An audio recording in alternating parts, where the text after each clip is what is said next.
Assalamualaikum warahmatullahi wabarakatuh. Perkenalkan, saya Teguh Faris Safarna, mahasiswa PPG dalam jabatan kategori 1 gelombang 2 tahun 2023, jurusan Sosiologi di Universitas Tanjung Pura. Pada hari Senin, pada tanggal 12 Juni 2023, pada pukul 7.00 sampai pukul 8.00, akan melaksanakan uji praktek pembelajaran dengan materi sosiologi permasalahan sosial yang dilakukan menggunakan model problem based learning dengan metode diskusi. Baik, Assalamualaikum warahmatullahi wabarakatuh. Waalaikumsalam warahmatullahi wabarakatuh. Sejahtera buat kita semua, apa kabar semuanya? Baik. Alhamdulillah, hari ini kita bertemu lagi dalam pelajaran sosiologi, di mana kita akan belajar bagaimana permasalahan-permasalahan yang terjadi di sekitar hidup kita. Sebelum kita mulai kegiatan kita, ketua kelas Tania, silakan pimpin doa. Bersiap. Sebelum kita melaksanakan pembelajaran pada pagi hari ini, alangkah baiknya kita berdoa menurut kepercayaan masing-masing. Berdoa dimulai.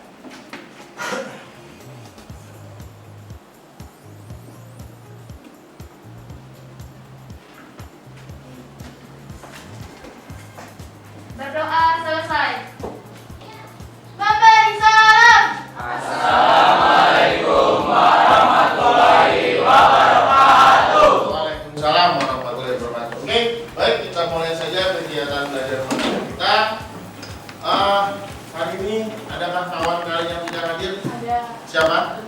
Kunci Kunci sama Afifah. Kunci kenapa? Izin apa sakit? Ya, masih ada. Oh, Afifah? Semoga ya lekas sembuh ya. Karena tidak ada kabarnya. Ya.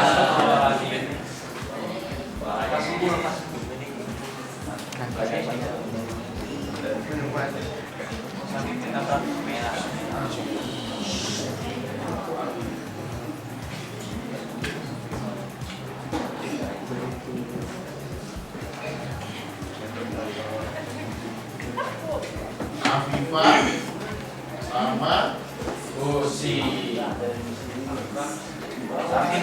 baik.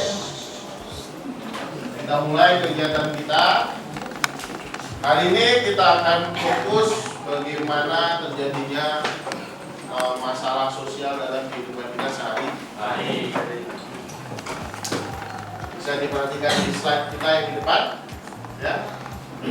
Kita akan bahas tentang dampak permasalahan sosial. Yang namanya manusia itu punya masalah enggak? Pasti punya. Nah, saya tanya sama kalian, di rumah kalian punya masalah atau enggak? Di lingkungan? Nah, itulah disebut namanya permasalahan sosial. Karena kita saling berinteraksi. Nah, sebelum kita mulai kegiatan kita, ya, mari kita menyanyikan lagu Indonesia Raya. Ya. Mari kita berdiri. Kita nyanyi bareng-bareng ya.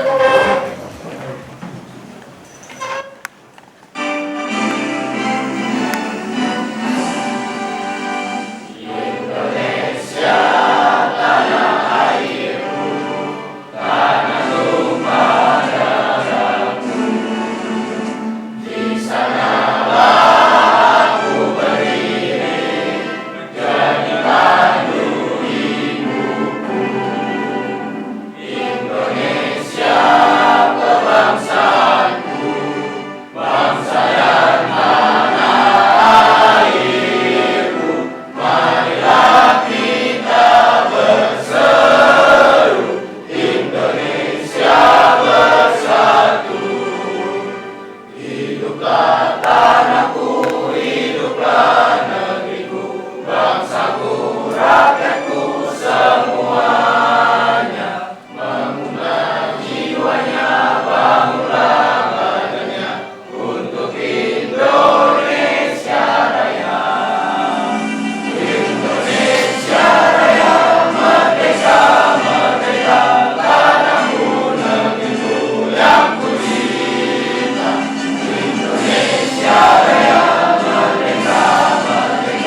kita akan sedikit prolog tentang apa sih perubahan permasalahan sosial. Nah, inilah yang namanya permasalahan sosial.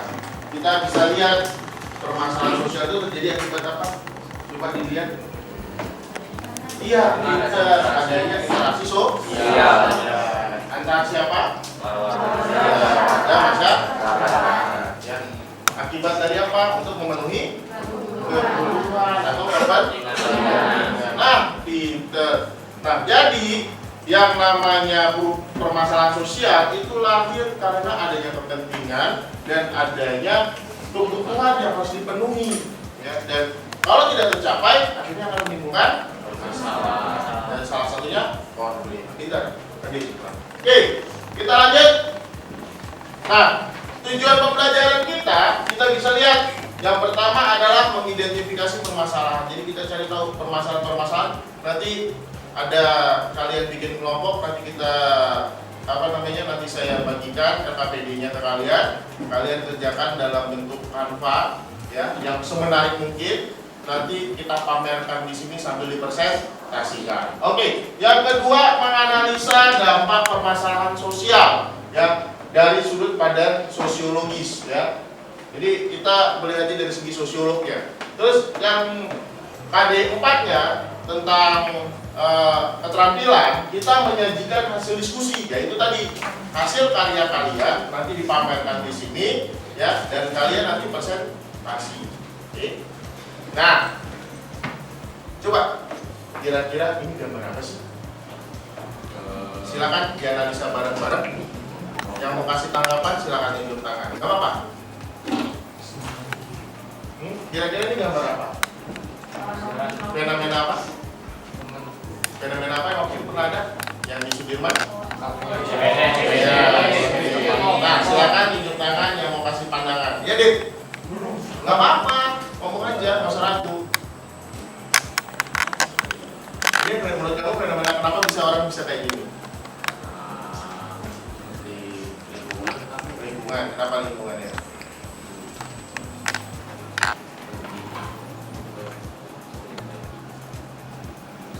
Ya, kasih. Oke, siapa lagi kira-kira yang mau menanggapi? Ini kira-kira gambar yang sudah ini akibat dari apa sih? Itu Pak. Apa? Menurut saya mereka kayak gitu kan, mereka masih muda, cari jati diri. Dan mungkin di lingkungan mereka kayak enggak lah jangan gitu kan. Apa kalian gak boleh kayak gitu, kenapa gini-gini gitu pokoknya mungkin mereka nggak diterima gitu di lingkungan mereka, gitu. Jadi kan mereka keluar gitu. Oke, ada lagi yang mau menambahkan dampak dari kegiatan ini apa sih? Ada dampak nggak kira-kira? Ada. Dampaknya apa? Kemacetan. Selain kemacetan? Kepadatan penduduk. Terus kira-kira apa lagi? Selain kemacetan, kepadatan penduduk. Ayo, kira-kira apa lagi? Dari gambar ini kita analisa bareng-bareng tentang manusia SCBD. Apa?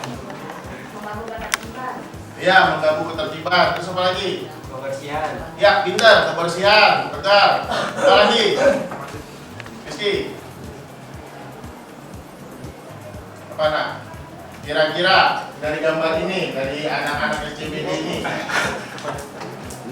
ada kesenjangan sosial nggak? Ada. Kesenjangan sosialnya di mana? Cara berpakaian. Kalau orang yang mampu, bajunya bagus. Kalau orang yang nggak mampu, jadi kelihatan kan perbedaannya? Nah, secara nggak langsung ada masalah sosial seperti itu. Selain mengganggu lalu lintas, bahkan waktu itu pernah sampai terjadi konflik ya antara siapa? JJ. Ya, JJ ya, bukan artisnya, sama apa? Warga situ yang sampai berantem diusir, ya, karena katanya ngeganggu, ya. Terus, oke, ini yang gambar kedua, gambar apa? Anak kecil Pak. Pinter, kenapa anak kecil ya?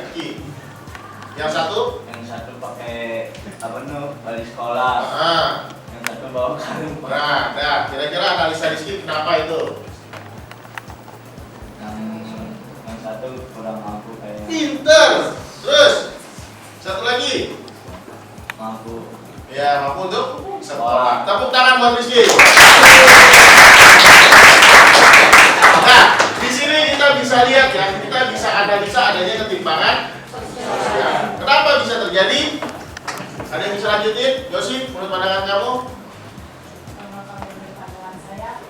semua orang kan kayak ekonomi beda-beda gitu. Ya. Yang bawakan itu mungkin dia putus sekolah karena Ya. punya biaya, jadi dia harus membiayai diri sendiri dengan mengumpulkan sampah-sampah yang ada di masyarakat yang ada di lingkungan. Sebenarnya yang pakai baju sekolah itu dia dari segi ekonomi mampu orang tuanya untuk membiayai dia sekolah, jadi dia merasakan sekolah gitu, nggak usah tidak pekerjaan yang lain. Oke, luar biasa. Tepuk tangan buat Josie. Nah, jadi kita bisa menganalisa dari dua sudut pandang yang berbeda.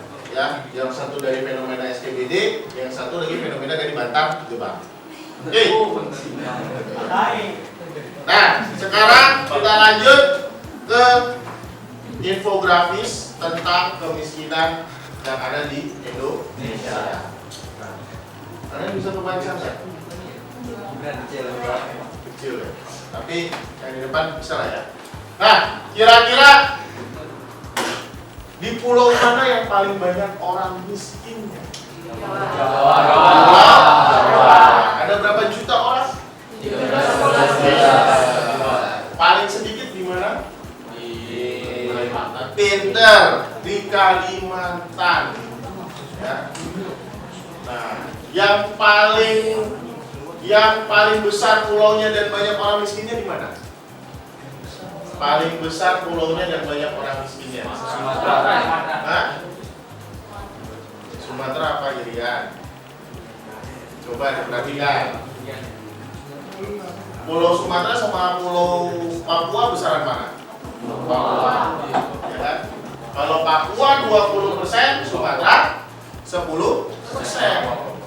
Jadi orang Papua banyak yang miskin. Oke. Nah, di sini kita juga bisa lihat ya, antara penduduk kota sama penduduk desa paling banyak yang miskin yang mana? Pinter, desa ya, sebanyak 13,10%.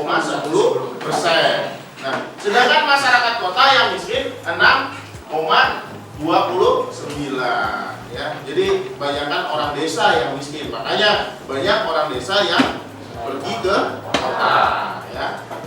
Oke, kalian luar biasa, pintar sekali. Ya. Nah, ini ada satu lagi sebuah video menarik ya tentang sebuah fenomena ketimpangan sosial ya, di mana ada dua anak perempuan yang hidupnya lahir bareng tapi nasibnya beda. Kita perhatikan bareng-bareng. Ini adalah kisah Dewi dan Putri, dua anak perempuan dari Indonesia. Dewi berasal dari keluarga yang termasuk 10% rumah tangga terkaya di Indonesia. Sebaliknya, Putri berasal dari keluarga yang termasuk 10% rumah tangga termiskin di Indonesia. 28 juta orang Indonesia hidup miskin seperti keluarga Putri. Ketimpangan antara Dewi dan Putri dimulai sejak dalam kandungan.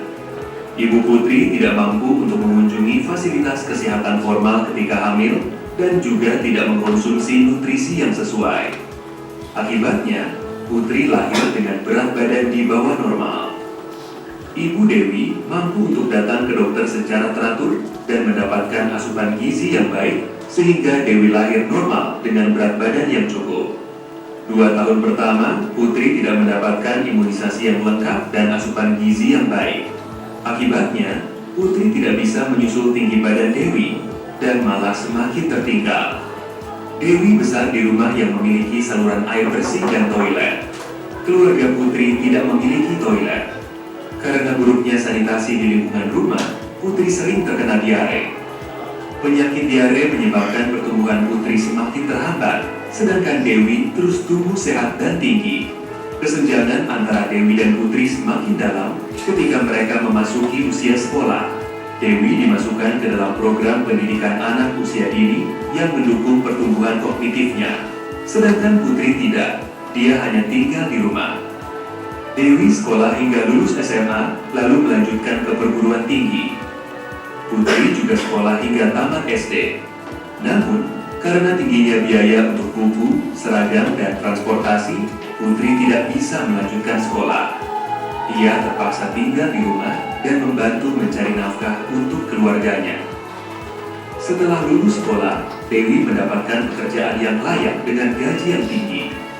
Putri yang hanya lulus SD harus puas dengan pekerjaan di sektor informal dengan penghasilan yang kecil dan tidak pasti dan perlindungan yang minim. Tanpa pekerjaan yang layak, Putri yang kini telah berkeluarga tidak mampu menyekolahkan anaknya atau membawanya ke fasilitas kesehatan ketika sakit. Karena itu, rantai kemiskinan dan ketimpangan terus menjerat dari generasi ke generasi. Tapi, kisah Putri tidak hanya dialami oleh 10% termiskin. Hampir 68 juta orang Indonesia yang termasuk 40% terbawah hidup sangat dekat dengan garis kemiskinan. Sangat mudah bagi mereka untuk terperosok ke dalam jurang kemiskinan. Gagal panen, kehilangan pekerjaan, atau sakit bisa menyebabkan mereka jatuh miskin. Tapi mari kita mundur sejenak. Bagaimana jika Ibu Putri bisa mendapatkan perawatan yang layak di saat hamil? Bagaimana jika Putri bisa mendapatkan imunisasi lengkap? Bagaimana jika rumah Putri memiliki air bersih dan sanitasi layak? Bagaimana jika Putri bisa sekolah dari TK hingga lulus SMA? Bagaimana jika Putri bisa mengikuti pelatihan keterampilan dan mendapatkan pekerjaan yang layak? Ini tidak hanya bermanfaat bagi Putri, tapi juga anak dan cucunya. Dan apabila anak lain seperti Putri juga mendapatkan peluang yang sama, mereka bisa bermanfaat untuk komunitas mereka. Dan pada akhirnya, mereka akan bermanfaat untuk Indonesia. Tapi ini semua dimulai dari memberikan Dewi dan Putri kesempatan yang sama. Oke, ya, bisa kita lihat ya, ini adalah sebuah video di mana terjadinya ketimpangan sosial, ya, di mana saat ada anak yang lahir dalam yang satu dalam keadaan yang mampu, yang satu tidak mampu. Yang tidak mampu, berapa persen yang bisa sanggup selesai sekolah SMA? Tadi 20, cuma 20%. Sedangkan yang lulus SMA dari kalangan mampu berapa persen? 74%. Nah, di sini kita bisa lihat ya, bagaimana sebuah fenomena itu terjadi. Nah, saya mau coba pandangan kalian nih tentang video tadi. Menurut kalian tuh ini terjadi sehari-hari atau tidak? Ya, sehari-hari. Siapa saya mau minta kalian untuk menjelasin versi kalian? Ada yang mau? Jadi pandangan kalian tentang video ini, ya, silakan. Jangan malu-malu. Siapa? Ayo silakan. Menurut pandangan kamu, bagaimana pandangan kedua orang anak tersebut? Jelasin aja versi kamu kalau kamu. Oke, yang lain? Delvina? Pandangan saya dari video tersebut itu jadi karena adanya kesenjangan sosial yang dimana dari keluarga Putri ini memiliki biaya yang kurang mampu, sedangkan Dewi ini dari keluarga yang berkecukupan, sehingga Dewi bisa bersekolah sampai perguruan tinggi, sedangkan Putri tidak bisa melanjutkan sekolahnya karena disebabkan oleh faktor ekonomi dari keluarga masing-masing. Yang dimana dari awalnya itu Putri terlahir dari keluarga miskin yang tidak berkecukupan, sehingga perkembangannya pun juga tidak sama dengan perkembangan dengan Dewi yang memiliki yang terlahir dari keluarga berkecukupan, sehingga mereka berbeda walaupun sama. Maka dari itu dengan ditayangkannya video tadi ini seharusnya dari lingkungan masyarakat memberi kesempatan yang sama untuk mereka berdua. Jadi tadi dari pemerintah tuh bisa memberikan kesempatan untuk Putri untuk melanjutkan sekolahnya dengan cara memberikan beasiswa kepada Putri agar bisa melanjutkan perguruan tinggi dengan Dewi. Oke, selain pendidikan, akses apa lagi yang susah didapat tadi? Siapa yang mau bisa angkat ceritanya? Tegar, berani? Kamu ceritain tentang si Dewi sama si siapa tadi? Putri. Dari segi kesehatan, kenapa dia susah mendapatkan akses kesehatan? Kenapa Tegar? Kenapa Pak? Ngomong aja. Karena biaya. Karena wilayahnya, ya miskin. Terus?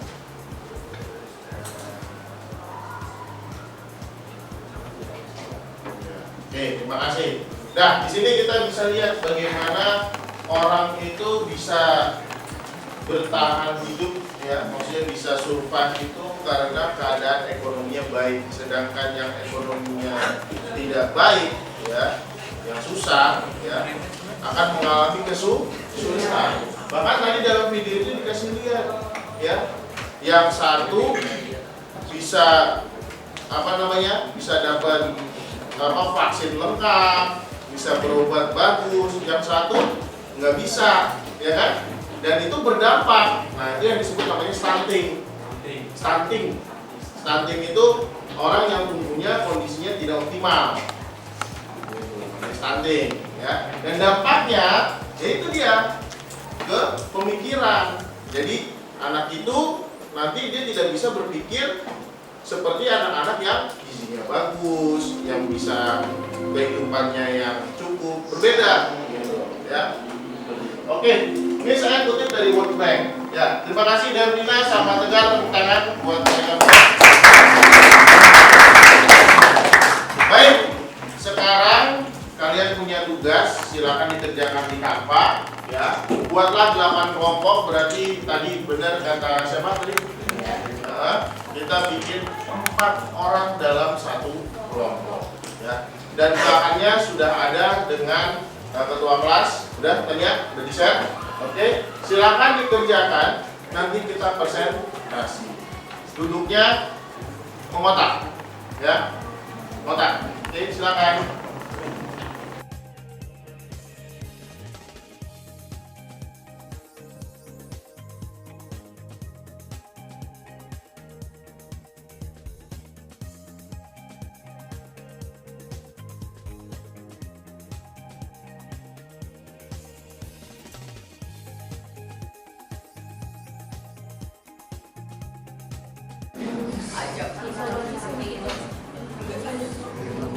Kamu tentang apa?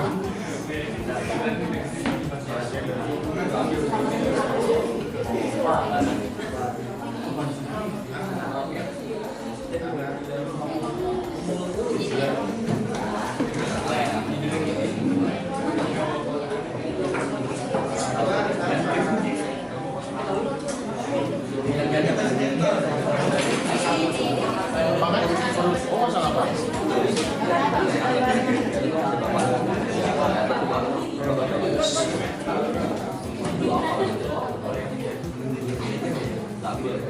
Ada yang angkat tentang tawuran nggak? Saya Pak. Hah? Wah, itu pengalaman tuh saya habis. Ada kesulitan? Enggak ya, gampang ya.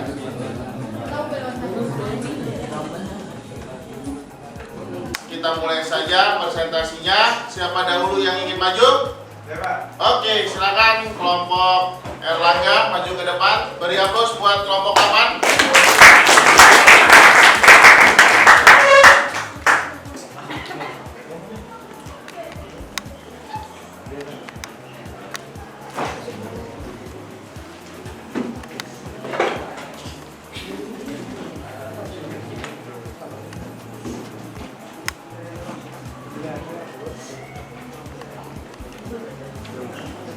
Kalau gue cerita kan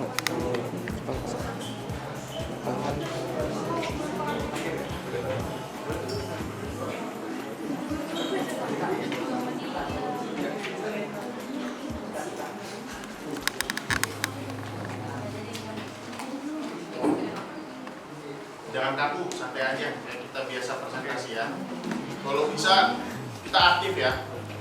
Siapin pertanyaan-pertanyaan, tapi ya yang bisa tektok. Assalamualaikum warahmatullahi wabarakatuh. Waalaikumsalam warahmatullahi wabarakatuh. Di sini kami dari kelompok 8 ingin menjelaskan tentang pembulian dan perlindungan anak. Sebelumnya perkenalkan dulu. Perkenalkan, nama saya Rafi Bagus. Nama saya Rangga Rizky Pratama. Yang pertama-tama, apa sih itu pembulian? Bullying merupakan segala bentuk penindasan atau kekerasan yang dilakukan dengan sengaja oleh satu orang atau kelompok yang lebih kuat atau berkuasa terhadap orang lain dengan tujuan untuk menyakiti yang dan dilakukan secara terus-menerus. Dan dampaknya akan dijelaskan oleh Erlangga. Dampak dari pembulian adalah bagi korban yang paling sering terjadi adalah memicu masalah kesehatan mental seperti gangguan cemas, depresi, hingga post traumatic stress disorder atau PTSD. Dan solusinya akan dibacakan oleh Ananda Satrio. Untuk solusi untuk mengatasi pembuli, 1. Memberi edukasi tentang pencegahan anti membuli dan hukum bagi pelaku yang melakukan tindakan tersebut. 2. Membangun edukasi dan cermat tentang mengatasi atas penindasan. 3. Memberi bantuan dan dukungan kepada korban bullying. 4. Membuat peraturan yang tegas dan jelas terhadap bullying. 5. Membangun suasana yang sangat hangat dan lingkungan yang saling mendukung di lingkungan masyarakat. Baik, terima kasih. Apakah ada yang ingin bertanya?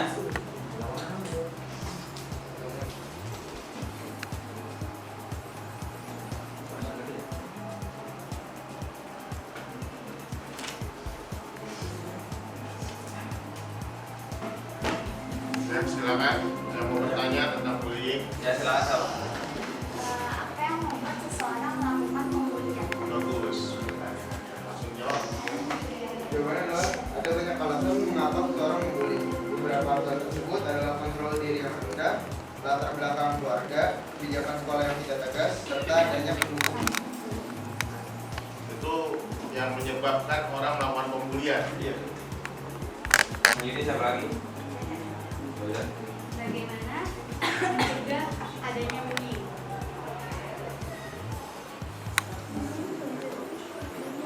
Bagus pertanyaannya ya. Bagaimana cara mencegah bullying? Jadi ada beberapa cara untuk mencegah terjadinya bullying.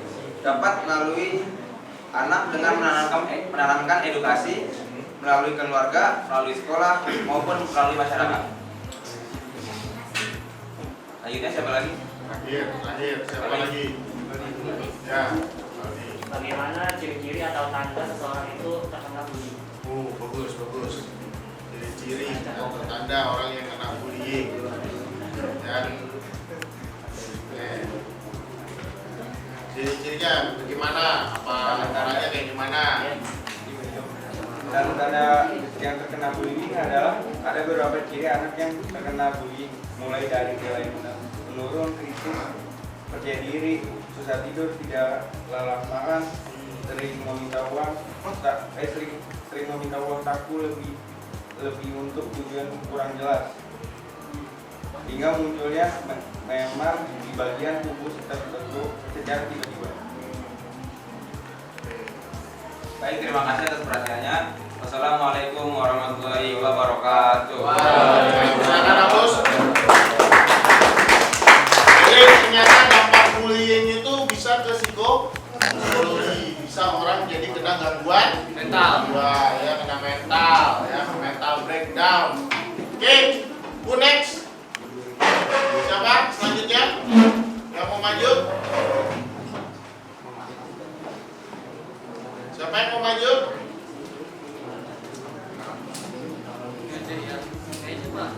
Siapa? Ada yang mau maju? Silakan. Paling. Yuk.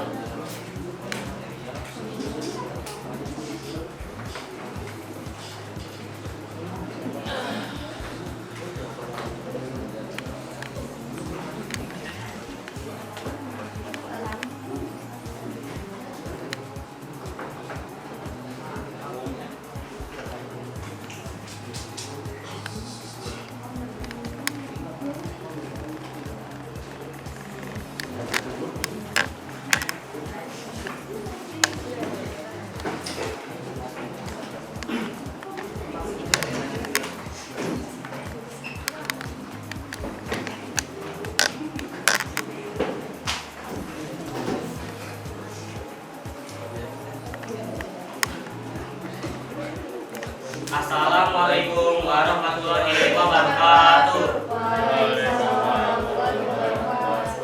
Kami dari kelompok 1 akan mempresentasikan hasil diskusi kami, yaitu tentang permasalahan sosial yang tertuju tentang kemiskinan.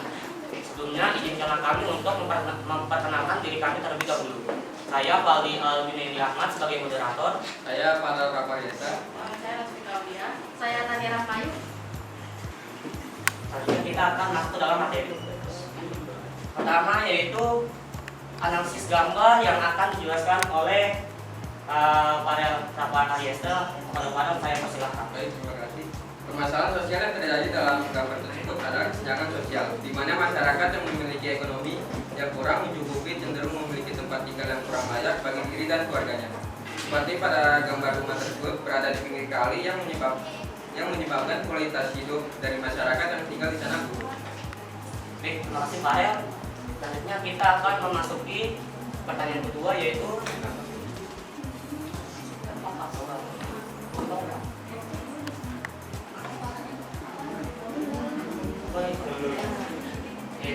tentang dampak yang akan dibacakan oleh Rasmita Uli. Kepada Rasmita saya persilakan.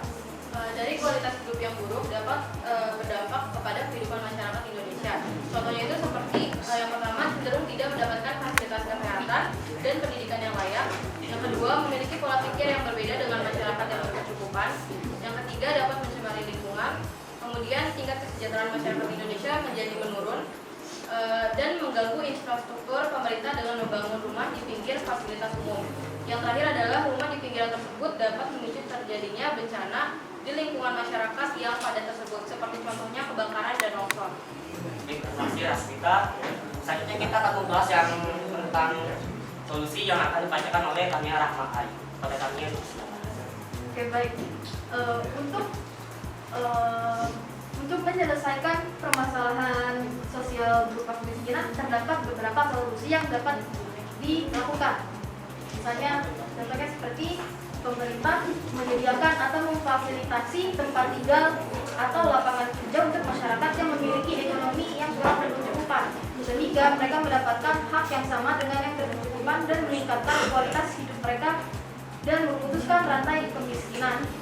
Dan juga dapat juga dilakukan oleh pemerintah untuk memberikan edukasi kepada masyarakat ini yang cenderungnya mempunyai pola pikir yang berbeda, dengan mengedukasi mereka betapa pentingnya pendidikan untuk keluarga mereka. Baik, terima kasih Tania. Itu saja materi yang dari kelompok kami yang dapat dibahas.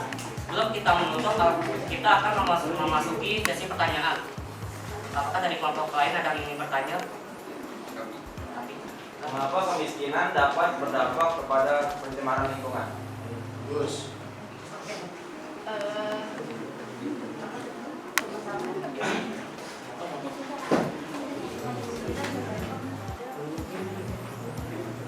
Baik, pertanyaan Raffi saya akan jawab. Mengapa kemiskinan dapat berdampak kepada pencemaran lingkungan?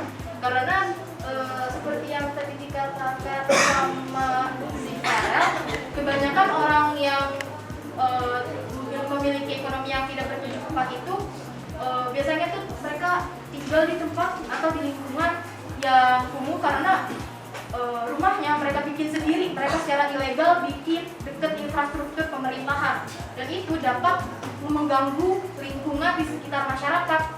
Dan karena mereka orangnya kebanyakan tidak berpendidikan, jadinya mereka nggak aware atau nggak sadar tentang lingkungannya. Jadi mereka gara-gara hal itu mereka dapat mencemari lingkungan di sekitar.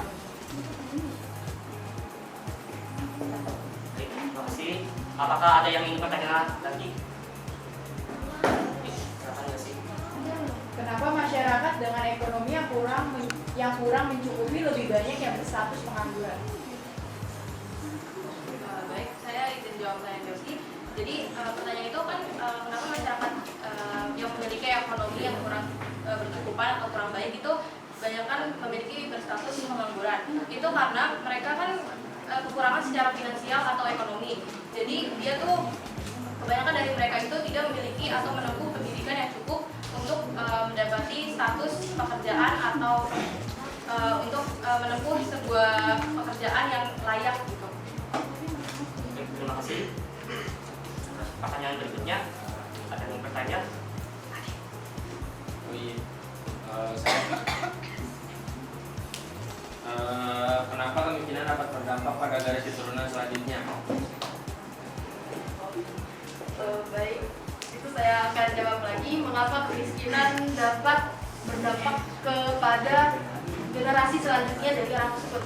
Jadi karena adanya kemiskinan, mereka mendapatkan ekonomi yang kurang berkecukupan, sehingga mereka tidak dapat memenuhi kehidupan mereka sehari-hari.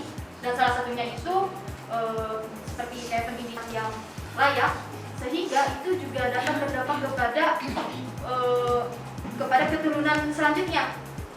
Karena keturunan mereka ini nggak dapat kehidupan yang layak, maka untuk selanjutnya generasi mereka selanjutnya juga akan memperlakukan generasi selanjutnya itu seperti bagaimana orang tua mereka yang tidak berkecukupan memenuhi mereka. Jadi mereka juga sama-sama miskin juga, mereka ikutin seperti orang tuanya. Kalau misalkan orang tuanya dulu pekerjaannya misalkan jadi pemulung, anaknya juga bisa ikutan menjadi pemulung karena juga nggak dapat pendidikan gara-gara orang tuanya jadi pemulung gitu. Terima kasih kepada yang kelompok-kelompok yang sudah bertanya, dan itu saja dari presentasi dari kelompok kami. Kurang lebihnya mohon maaf. Wassalamualaikum warahmatullahi wabarakatuh. Waalaikumsalam. Oke, kita lanjut lagi.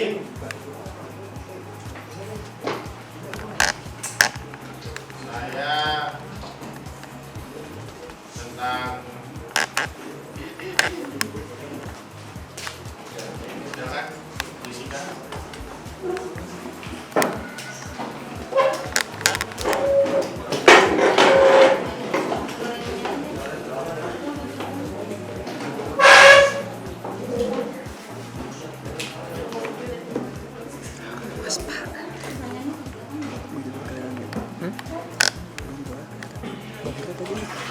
Bawah mana? Bantuin menguji pertanyaan siapa?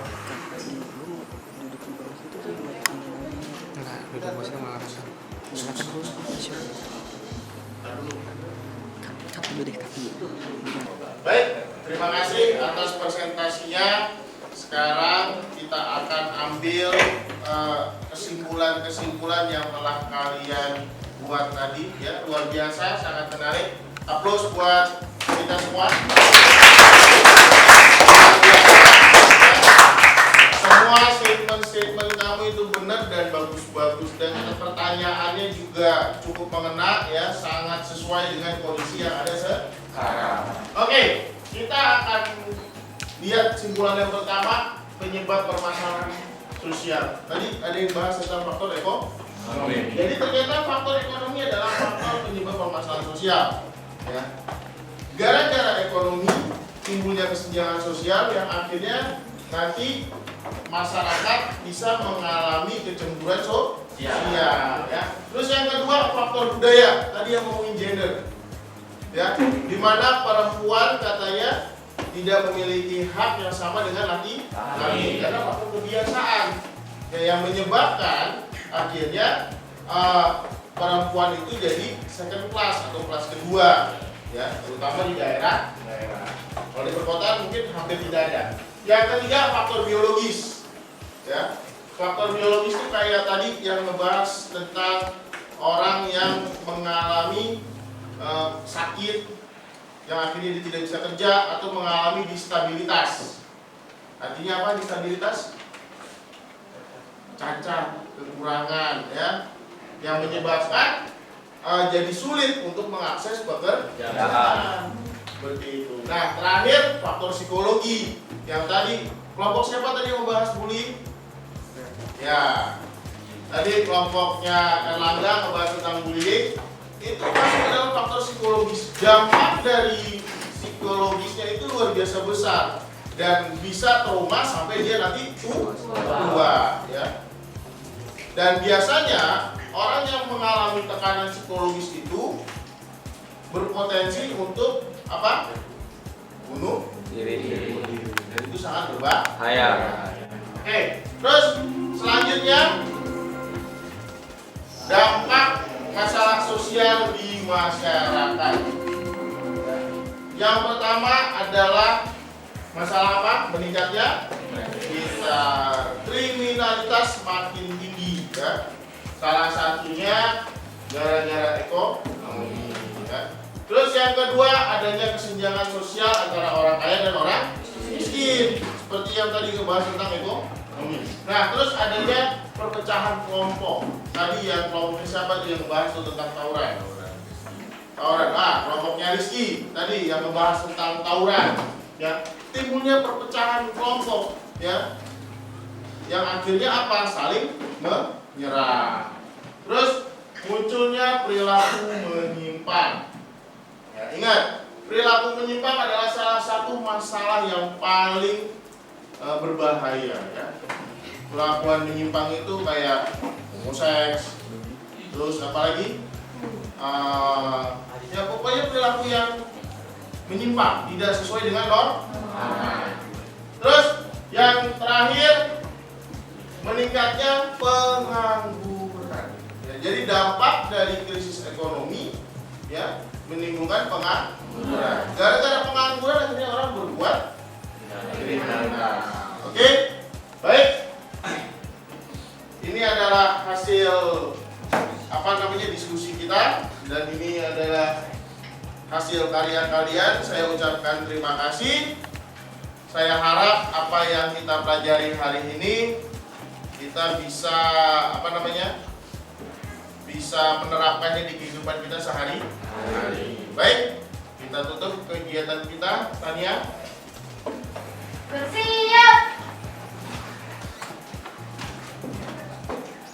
Memberi salam. Assalamualaikum warahmatullahi wabarakatuh.